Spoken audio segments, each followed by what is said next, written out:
Welcome to another episode of my Wake Up Call. This is the podcast where I find out a little bit about my guests, and then I want to find out much more about them, who they are, what they're up to, and how they came to be up to that. I'm proud to say that we have over 500 episodes, and so far everybody I've spoken to is up to all good, and they're waging a valiant battle to some of the bad actors in the world. And we have a special guest today because he's up to all good on steroids. So let me tell you about Michael Bernard Beckwith. He's the founder and CEO of Agape International Spiritual Center. He's the author of Life Visioning Spiritual Liberation. The Answer Is You, Transcendence Expanded, and the originator of Life Visioning Process. He's sought after evolutionary leader, speaker, meditation teacher. Tens of thousands join him online for services every Sunday at agapelive.com. His podcast, Take Back Your Mind, is available everywhere. I'm especially appreciative to his assistant, Lee, because his bio, could choke a host. So he's been everywhere. I mean, he's a close friend to Oprah. He just speaks internationally. He met with and presented an award to Nelson Mandela, and he used to have a lot more hair. That is true. I cut it off on my sojourn to Egypt. I cut it off when I was having an inner rebirth experience. I just cut off my hair, and I've never grown it back. Well, you look handsome anyway, with or without hair. So Michael, I'll ask you what I ask everyone. I got a great quote from a mentor of mine, a fellow named Warren Bennis, big leadership guy. And he borrowed a quote from a playwright, Saul Bellow, which was, be a first-class noticer. Because noticing's different than looking, watching, and seeing. So what is it that matters most to you? And tell us about your life and what you noticed, what called out to you, and tell us that story. If I go back from childhood to present moment, I was raised in an environment where we were socially active, and what was imprinted on my being was making a difference on the planet. What I call now being a beneficial presence. My mother was very active in the civil and human rights movement. And so that kind of imprinted me, so that as a young kid, I can remember my childhood best friend and I laying on the lawn in front of my house, looking up at the stars one night. And we kind of said to each other, as little kids, we were maybe 11, 12 years old, 13 maybe, we wanted to be a change agent in the world. Now, we didn't have that language, but, we wanted to make a difference on the planet. So I remember that as a child. I remembered as a child having certain mystical experiences, though I didn't know what they really were. And I would seek quickly to normalize myself into the everyday consciousness that people had.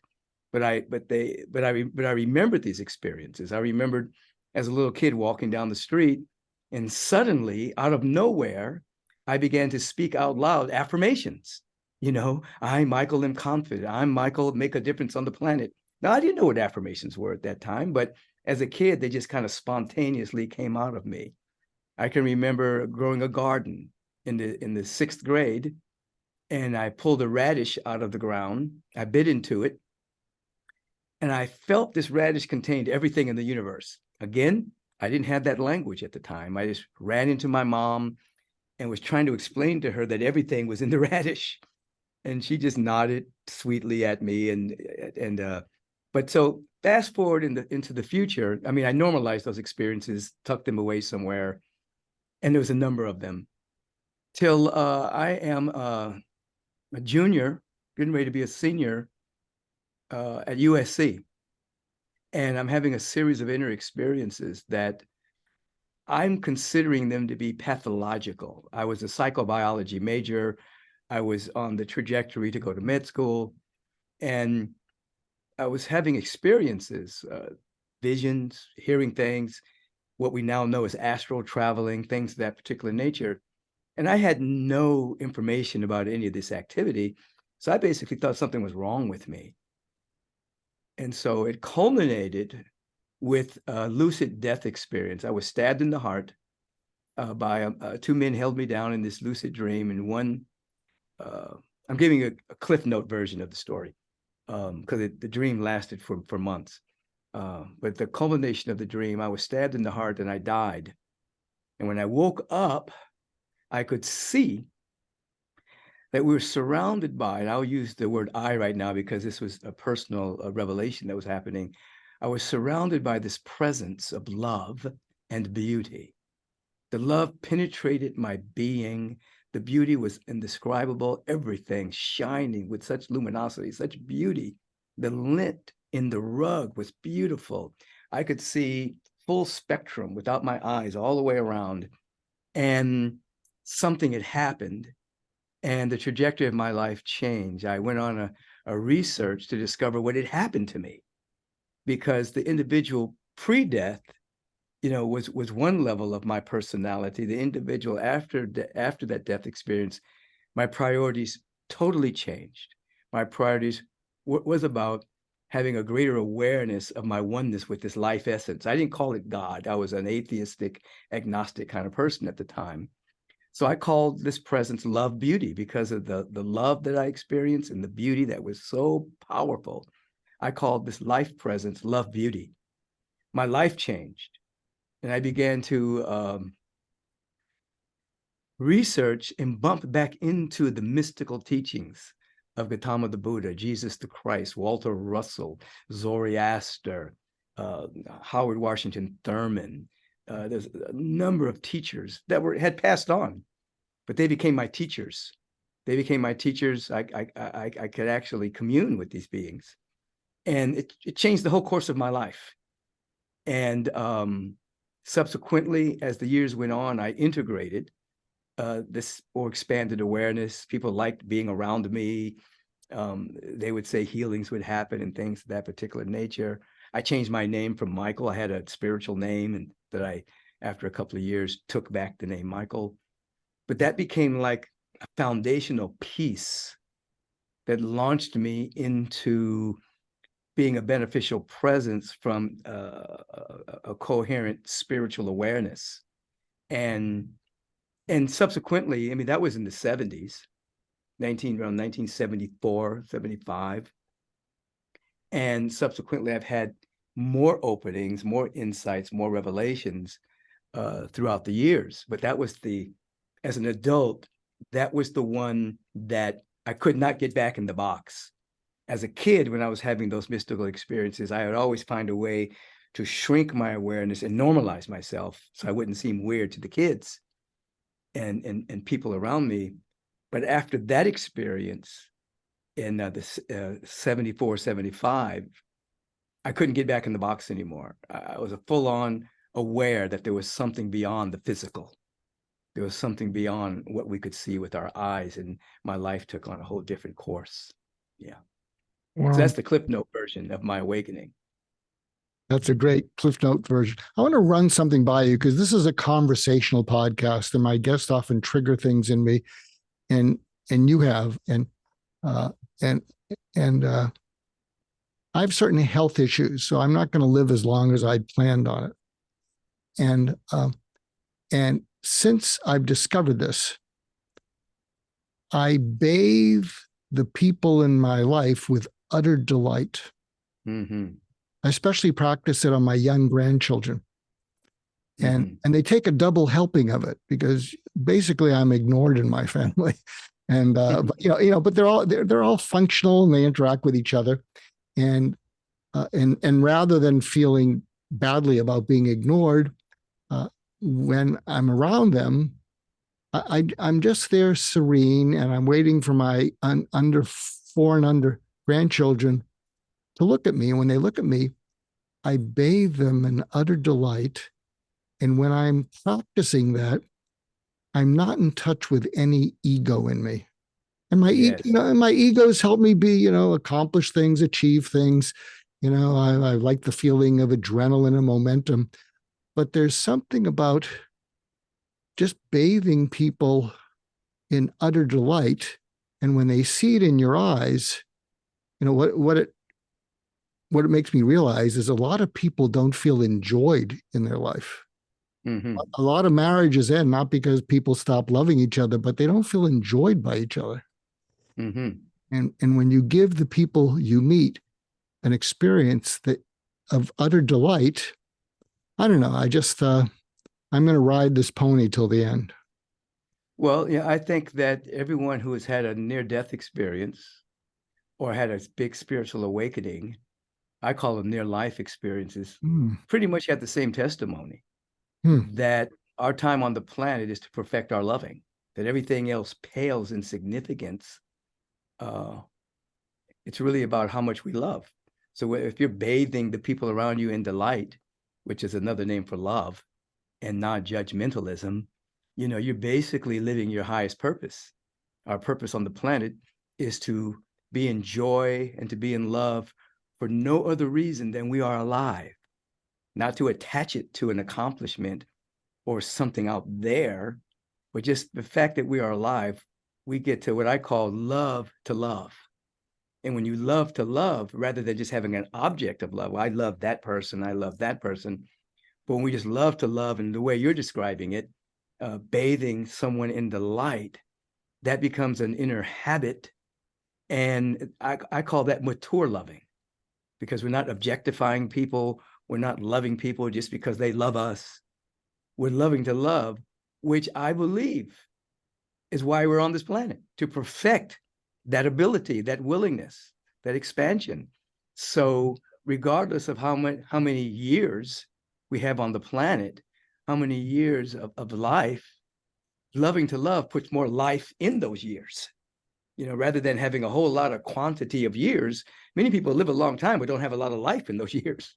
But there's a lot of people that live what you might call a shorter period of time, but they have a lot of life in those years. So you're basically saying the moments that you're here, you're filling it with life, not with regret, and not with being down because somebody might not be paying attention to you, but you've come in contact with a really divine purpose. Yeah. You should speak in front of people, Michael. I know, I've been thinking about that recently. I had a guest on the podcast, Ken Blanchard, a very loving person. He wrote the 1 Minute Manager. And one of the quotes that he said, and I'd welcome your input. He said, "If love is the answer, what is the question?" Mm-hmm. Yeah. What do you think? I think, yeah, I love that. I know who Ken Blanchard is too. He's very prolific and touched millions of people. I think love is the answer to the questions that everyone is seeking to ask in terms of their purpose, their reason to be on the planet, what they're here to be about. Ultimately, it comes down to love, which is not sentimental. It's not just sweet sentimentality. It's the total givingness of life without any sense of withhold, judgment, not based on merit or demerit. It has no withhold whatsoever. When I had that first awakening, and I felt this, just the total presence of love flowing through me, at me, around me, cradling me, lifting me, embracing me. There was just there was no off button in it. It is what it is.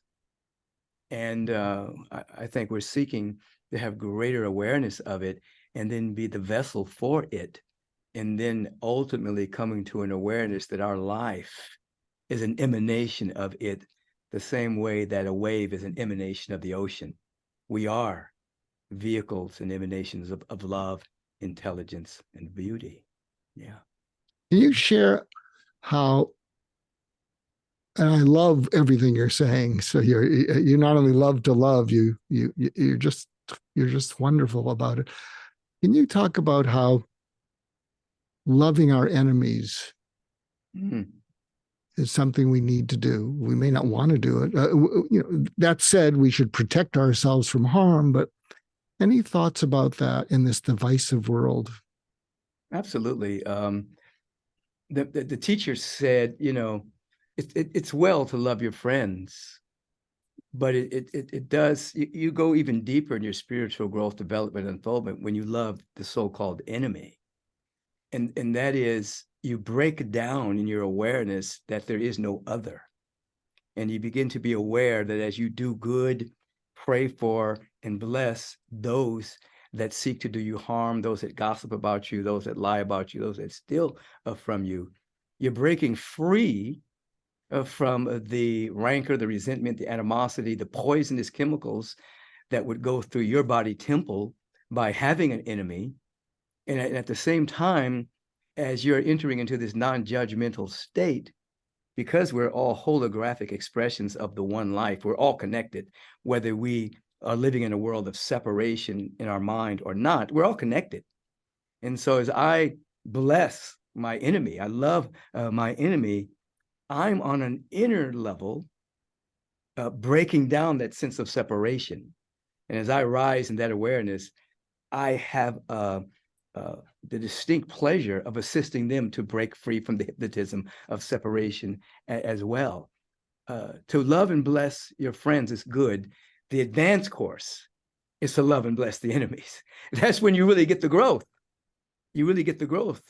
That kind of challenge of loving someone that doesn't like you, or maybe you don't like their actions or something they did. That's the difficult. And I challenged when I was during the great lockdown and the polarity that emerged around it. I challenged people to, there was all kinds of questions that people were asking during that time. You know, did you get vaccinated? Did you not get vaccinated? Do you believe this? Do you believe that? You know, and I was saying, you guys are asking the wrong questions. The questions are, how do you stay healthy? And these are not in any particular order. The questions are, how do you stay in love with people that you disagree with? If we're really going to build a kind and just global society, and that's really our mission, and everybody says that's their mission. I want the world to be a safe place for my children. I want everyone to have all of their needs met. I want to have a peaceful world. I want to have a loving world. And they put it in obviously different language. But if that's really the mission, then how do you stay in love with individuals that you disagree with, may be in a different party, may not agree with you on particular issues, may be different national origin, maybe different color of skin, sexual orientation? How do you stay in love rather than how do you live to be right against somebody? How do you stay in love with somebody you disagree with? And so if we ask that kind of question, we will get an answer, because I believe that the universal presence through universal law answers every question that you ask. People are not asking the right question. They're asking questions to separate rather than unify. So if we ask, how do we stay in love? We'll get answers, guidance, direction, in a language and in a way that we can understand that will actually assist us in being midwives to a world that works for the highest and best of everyone. Not just for me, not just my family, not just the people born in my neighborhood, not just my nation, but everyone. And then our consciousness expands. And I like to say, we like to say in our community, we begin to develop a heart that's big enough to embrace the whole world. I mean, that's what we're up to. Yeah. Well, one of my recent favorite books is by Oprah Winfrey and Bruce Perry. It's called What Happened to You? It's about trauma-informed therapy. Bruce Perry is one of the leaders in that. And their whole approach and belief is that however someone is acting towards you in a negative way, something happened to them that caused them to do that. On the other hand, if someone is being magnificent and generous to you, something happened to them for them to be so giving. And something I try to do is that when someone is acting a certain way, a negative, a hostile way, I immediately think of the pre-traumatized person, and then I feel compassion for how that pure pre-traumatized person got traumatized. And so I can almost imagine, as they're acting a certain way, that, they're taking out on me or reacting to me something that trauma did to them. And it's been a helpful orientation for me. And sometimes I'll be looking at them and after they're being angry or yelling, they'll be puzzled. Well, what are you thinking? And sometimes I'll say, this is not who I believe you to be. Yes. And they go, what? Yeah, you don't even know me. Things happen to you that has caused you to act this way, and it's not who I really believe you to be. And does that resonate at all with kind of what we're talking about? Oh, absolutely. I have a similar practice. I'll imagine that person, if that person is acting out, berating somebody, angry, whatever they're going through, I imagine them as an infant in their mother's arms. Mm. And their mother is loving them. Their mother is cradling them with thinking about vision, possibility for this child. And I see them as an infant. And then, as you said, somewhere along the line, there was some kind of trauma. There was some kind of unresolved hurt or issue, an imprint that took place that shifted their perception. And in that limited perception, they've developed coping mechanisms, defense mechanisms, compulsive behaviors. They have a number of triggers emotionally from that imprint, from that trauma that has not been resolved or healed. And then, like you mentioned, I become aware that that's not them. I'm looking at a trigger. I'm looking at an unresolved issue. I'm not looking at their real identity.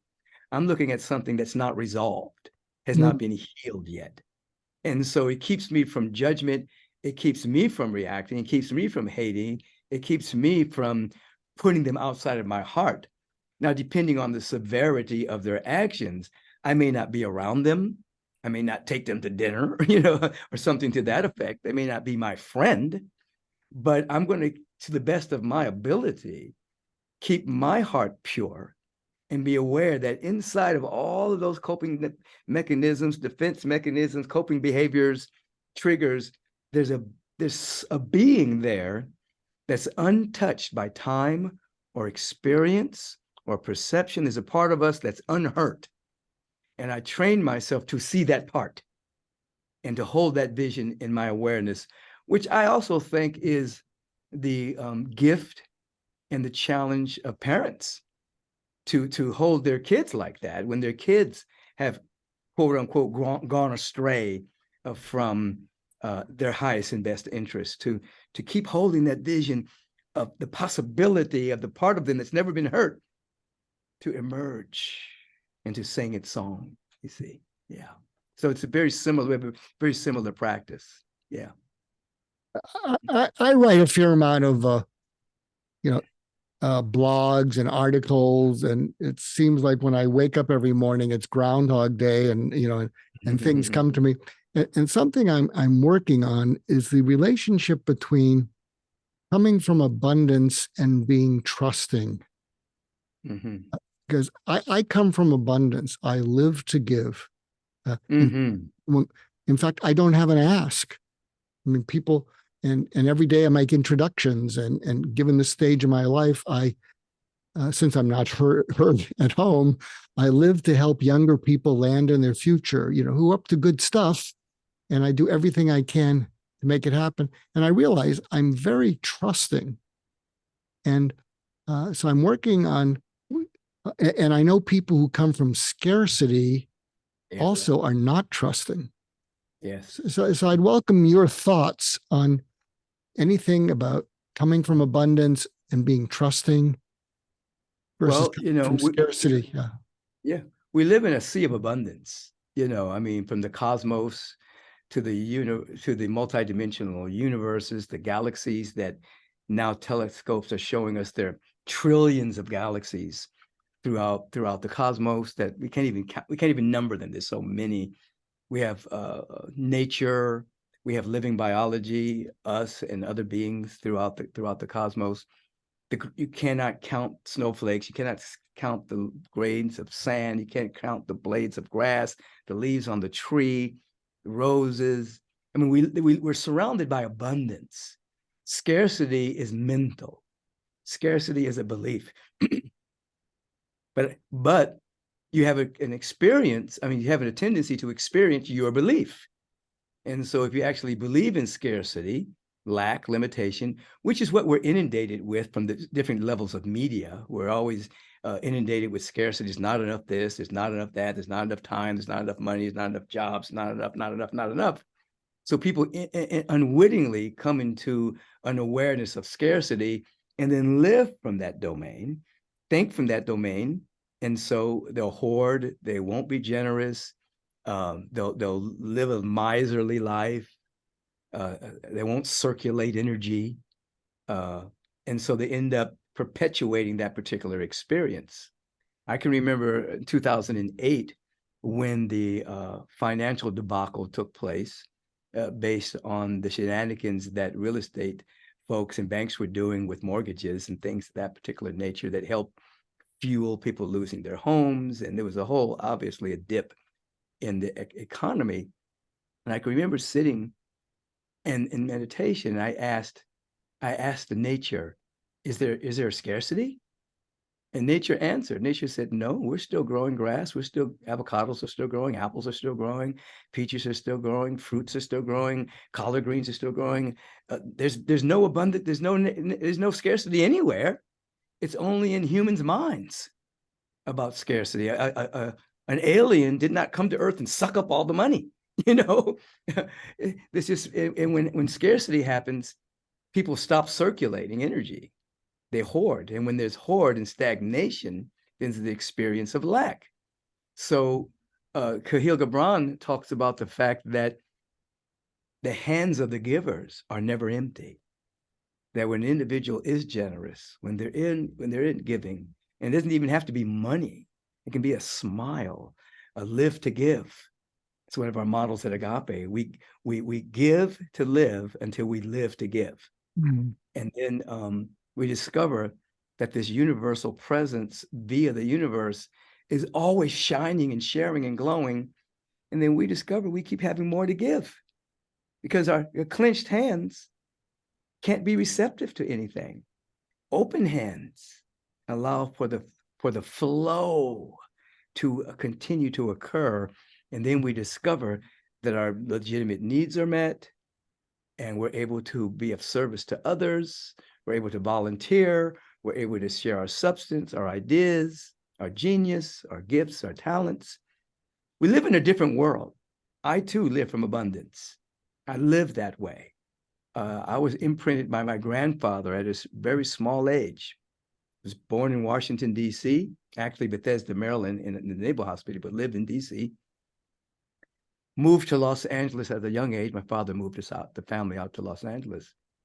And my grandfather would visit us. My grandfather and grandmother would visit us in Los Angeles. And he'd always come with a stack of silver dollars to give to me and my brothers.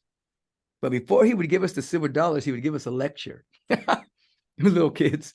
And he would say, Michael, if the world would be divided into two camps, the givers and the takers, rush to be on the side of the givers. If you rush to be on the side of the givers, you'll discover, this is his language, the big man upstairs will always take care of you. And so he imprinted into our awareness, be on the side of the givers and you'll be taken care of. Don't be on the side of the takers because you'll end up losing. You'll be in a different world. So that I was imprinted at a very young age about that. And it follows me and that carried that frequency to this day. That's why. Let me ask you something. I know my listeners will think, well, that'll work for Michael because he's perfect. He has it all together. And so my listeners say, ask them, what could they get better at? So for me, I'll go first. I don't always come from utter delight. And when I intentionally get into that frame, I feel like I've succeeded over my ego, but it's not as natural and spontaneous as I'd like it to be. When I'm with my grandchildren, it is. But is there any area that you could get better at? I think just across the board, I'm always seeking to live at the next level of what's trying to unfold in my life. So I live in a state of gratitude that I begin with in the morning. And then I try to make sure that I'm living in a question that's empowering. So a question, like if I'm challenged by something, I might say something like, what good is here that I presently cannot see? So my mind starts to go on a hunt for the good that's here that I'm blocking through frustration or through some kind of challenge. Or I might say, and we use this question in the life visioning process, what is seeking to emerge in me right now? We are all emergent beings. There's something within us that wants to come forward, but we can assist it coming forward by asking the right question. So I've trained myself over the years not to say what's wrong, who's to blame, why me. Those are disempowering questions that will dredge up excuses, complaints, limited perception. So I imagine I could always get better at doing the empowering questions quicker in the midst of a challenge or in the midst of some kind of intense situation where someone has let me down, someone didn't show up properly to do what they said they were going to do. What good is here that I presently cannot see? How is this working together for my good? How is this negative experience working together for my good? I could probably get there quicker, but I think I get there quicker than the average person, but I don't want to be average. I want to be pristine. So, yeah. I like that. I'll share some. So is it okay we're having this dialogue, as opposed to I love it. I love it. Well, thank you. So I'll share something with you because I'm not going out and speaking anymore. I'll do Zoom calls and they pipe me in a little bit. And one of the things that I'm speaking on virtually is conflict mastery, because the majority of people see conflict as negative. And because they have negative experiences or they watch their parents in conflict. And so the approach that we're offering is every time you're in a conflict with someone, if you can think in your mind opportunity for poise, opportunity for empathy, and opportunity for growth, you can flip a switch. And the thing that helps for opportunity for poise is noting when you feel triggered and you say to yourself, radical patience, don't do anything. And the opportunity for empathy is, even if the other person is venting at you, is to reach inside yourself with empathy. What am I upset about? What am I hurt about right now? What am I disappointed about? And so when you exercise self-empathy, it calms you down. And then you can say to the other person, here's the opportunity for growth. Hold on for a second. And they still might want to get something out. You can say, hold on. And they'll say, what? And so you've stopped it and you say, I just figured out what I'm really upset about. And I'm just about to figure out what I think you're upset about. In fact, what you're disappointed about, what you're hurt about. I'm almost there. Hold on. Okay, I got it. It's locked and loaded. Can I share with you what I think you might be upset, disappointed, hurt about? And usually you can figure that out once you have sort of de-triggered yourself. Yeah. And so what I share with people is, we're not expecting you to love conflict, but if you can see it as a golden opportunity for those three things, you will differentiate yourself from the majority of people. Yeah. That's a tremendous skill that you have developed, primarily because you're interested in it, and that's fantastic. I like to say, in the name of your program is Just Listen, and I'll tell people, sometimes just listen more and speak less. And as you can possibly do, you listen rather than trying to speak. You can actually hear what the other person is saying. You can hear, as you've just described, what is it they're really upset about? What are they really impatient about? What's really going on under there? That means you have to have your priority must be obviously at some level of peace, more than being right, more than being heard. And so if you had the priority of actually transcending or transmuting the conflict rather than just being right, and then you combine that with listening more than desiring to speak, you create an atmosphere where healing can happen.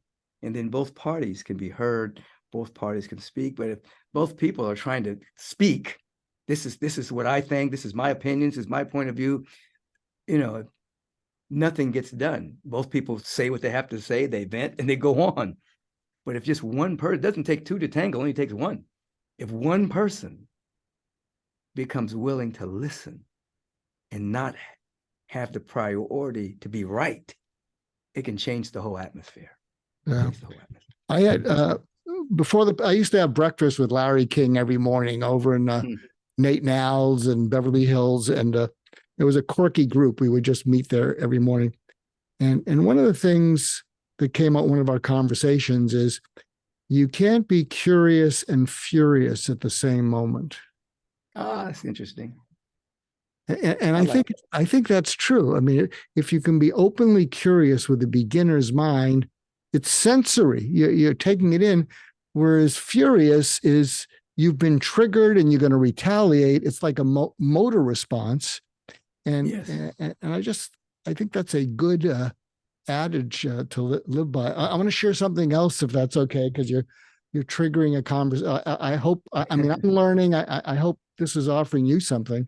Absolutely, I'm enjoying myself. I like the curiosity is definitely the beginner's minds, the childlike nature, and in furious, you're in your ego. You don't have the childlike nature anymore. Those are two different perceptions that you're living from. Yeah, furious is egoic and curious is childlike. And as you're a child, you can enter into wider, expanded states of consciousness. Yeah, that is true. So something I've been trying to teach in the last several years, it's an extension of my listening book, is whoever you're with, whether it's one-on-one, one-on-five, one-on-5,000, if we can be aware that underneath they're listening to us, which is transactional listening, they're listening for something that they may not be conscious of, but knowing it's always there and just being curious about what they might be listening for, people lean towards you. So I was a suicide prevention specialist for 35 years. None of my patients died by suicide. And what I listened for is that I knew they had hope in them, but they didn't. Yes. And hope is, a sense of I have a future. Yes. And knowing that they had hope in them somewhere, I listened for a way to introduce them to their hope. Yes. So that their hopelessness would dissipate. And so that's something I'm trying to share with the world, is whoever you're with, if they're upset, they're listening for something. If an argument gets triggered, if we can pause and say, you were listening for something and you didn't hear it. Yes. In fact, we're getting further away from it, which may explain why you're becoming a little bit annoyed. What were you listening for in our conversation? Because, maybe we can bring it into it. So anyway, that's part of my extension of my work. That's beautiful work. I train spiritual practitioners, and it's very similar. They're listening for and looking for that part of the individual that's unhurt. So they're not looking for the story. They're not looking for the excuses. And as you're talking about, they're looking for the hope. That we train individuals to look for the real being inside there and coax that being out. The being that hasn't been hurt, the being that's not laden down with the story of what's happened to them, and to the part of them that's unhurt, the part of them that has the hope, the part of them that has a visionary future, becomes stronger, becomes the strongest part of them. And that's spiritual therapy.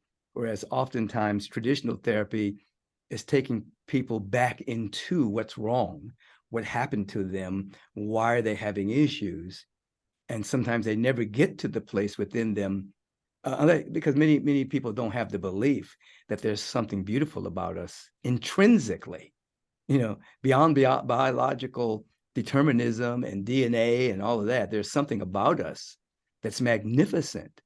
And so we try to strike the mystical marriage of that again. So whether it's having them find their hope, their vision, their possibility, whatever language we're using, we're bringing them back to that intrinsic nature until they're able to normalize and stabilize themselves around that. And then life unfolds from definitely from a higher purview. Yeah.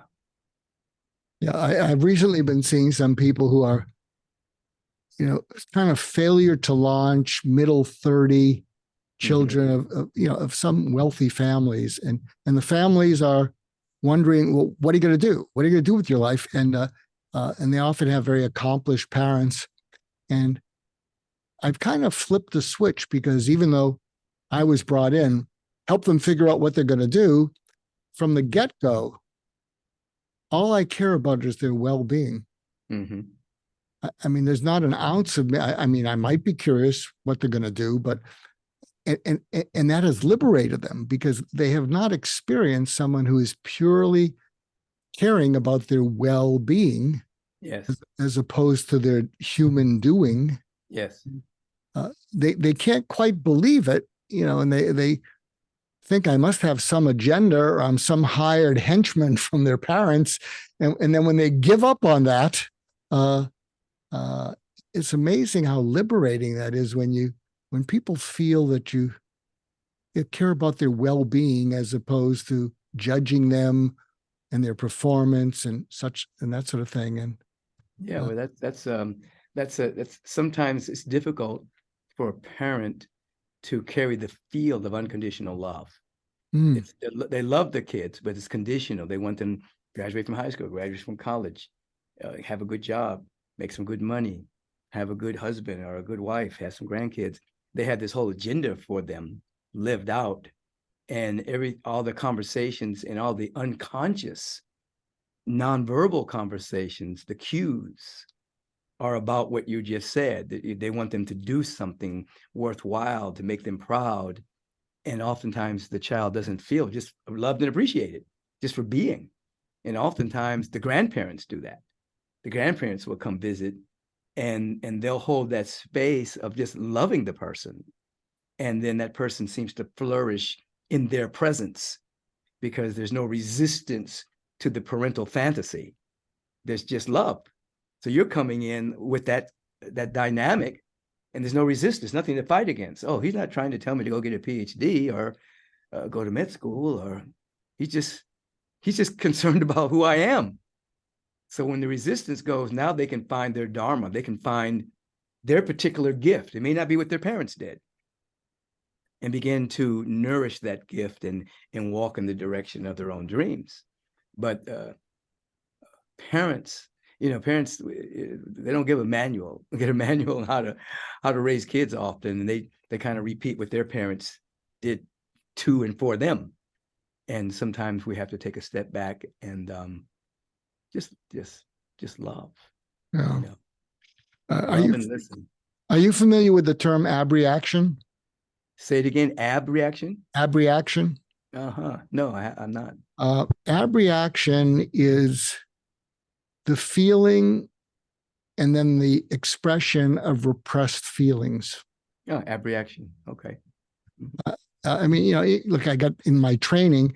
And so I think what happens is, when I am focused only on their well-being, and it's an unconditional caring about their well-being, it makes it safe for them to feel repressed feelings, and then to express them. I think one of the ways psychologically that psychedelics work is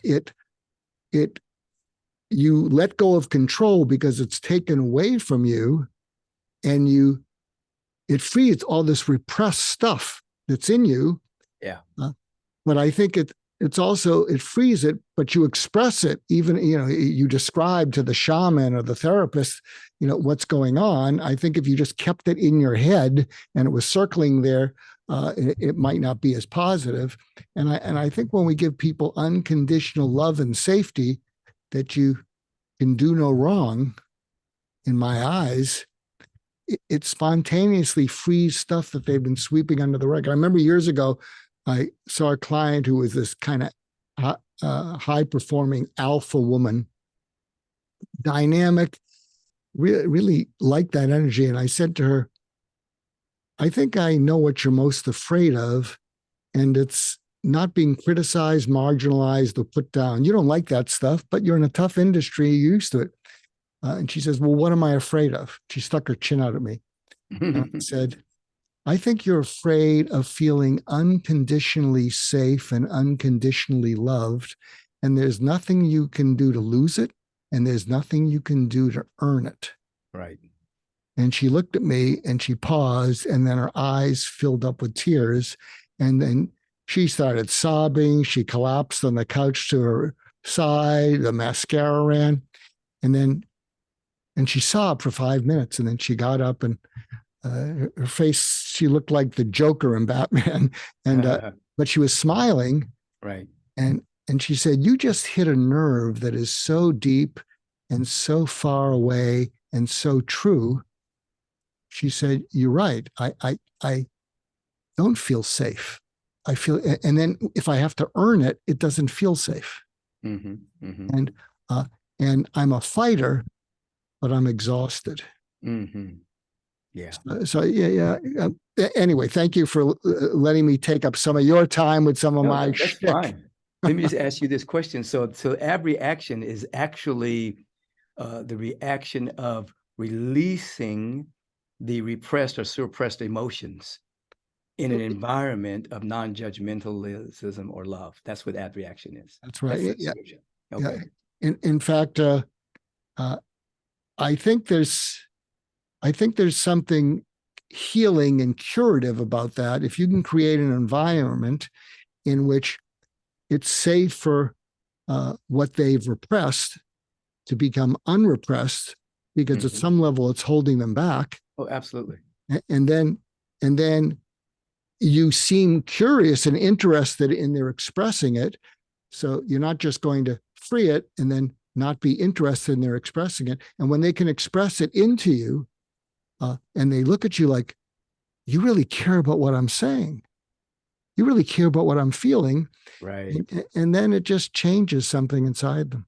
Right. So is that ABREA reaction? Yeah. Okay. Abreaction. Look it up.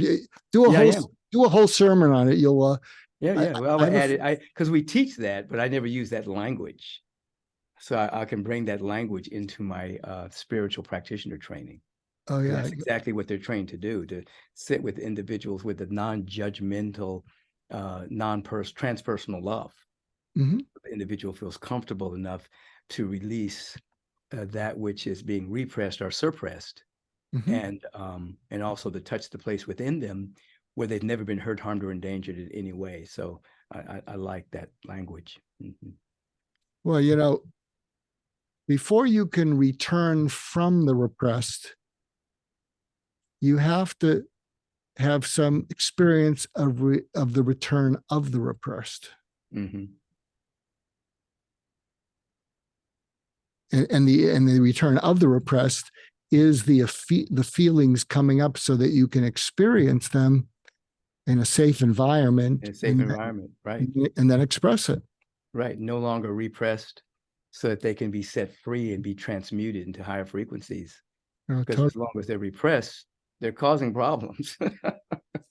Symptoms in the body, emotional, mental, physical. Nothing is not expressed. Even if you're repressing it, that energy is becoming a symptom.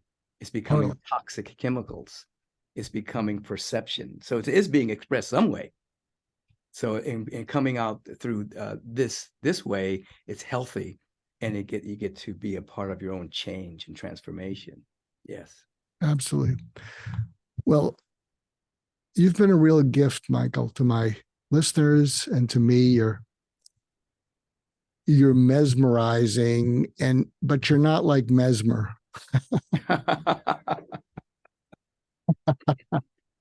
Well, no, because this is the wake up call. Well, there you go. There you go.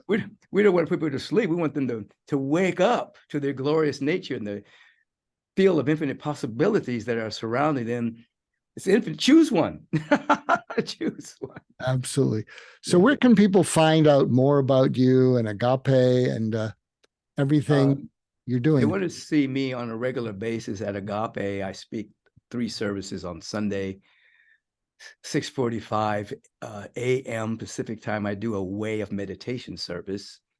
And then 9 o'clock and 11:30, there's the celebration fellowship service. And they can go to agapelive.com and they can just go into that particular website, press live stream and see the archives or see it live. They can also see the classes that are being taught at the university. There's a number of ministries there for people to come into a level of coherence around their real identity. I have my podcast, which is called Take Back Your Mind. And it's I have wonderful guests, and I sometimes do solo shows. And it's about, the mind has been hijacked by the world of fear, doubt, worry, separation, polarization. We're going to take back our mind so it becomes an avenue of inspiration, an avenue of beauty, and not just accumulated fear and doubt and worry. So Take Back Your Mind is my podcast. And then there's my Instagram page. I put something on there pretty much every day of inspiration. I also speak with people as we drop the podcast. So the Instagram is there, the Facebook page is there. And then if you want to go directly to my personal website, which is being revamped right now, it's michaelbeckwith.com. And so those are the ways that they can begin to find me and all the stuff that I have to offer. If they're into well-being, I have my own superfood greens powder that people are loving. I have 47 different plant-based ingredients in it, and prebiotics, probiotics, digestive enzymes, adaptogens. 1 scoop give you pretty much what your body needs. It's called AdaptoZen, and it's found at NutraRise.com, and people are raving about it. So there's all kinds of ways that they can touch bases with me. So if you're listening in, please follow up and go to any of those avenues, and please connect with Agape, and please connect with Michael, and please connect with yourselves. Yes, that's most important. That's most important. So thank you, and thanks to our listeners, and please share this and give us comments and reviews on Apple Podcasts so we can do an even better job. And when wake up calls come your way, don't beat up on yourself. There'll be another bus coming that says wake up call in it. You'll grab it sooner or later and be loving towards yourself. So take care until next time. Thank you.